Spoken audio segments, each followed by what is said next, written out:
Le bugie hanno le gambe corte, ma un po' di passetti riescono a fare lo stesso e i leoni da tastiera, come dice il governatore veneto Zaia, a volte finiscono impagliati come il museo di Palazzo Bonaguro.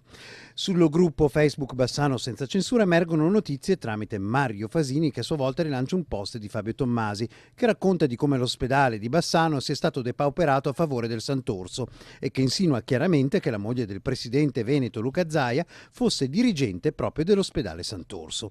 La risposta di Zaia non si fa attendere, spazza via come un tornado questa notizia senza capo né coda. Qualche leone da tastiera su Facebook e sui social vada a scrivere e informare i cittadini che a Bassano, soprattutto vedo e leggo anche su Bassano Senza Censura, andate a vedere, ci sono dei signori, se così si possono definire, che dichiarano che Bassano verrebbe penalizzato a favore di Sant'Orso perché, udite bene, mia moglie sarebbe dirigente del Sant'Orso, una dirigente del Sant'Orso. Allora, mia moglie fa, e verificatelo, l'impiegata part-time di una compagnia di assicurazione a Conegliano, non c'entra niente con il pubblico, non ho familiari nel pubblico e quindi finisce lì.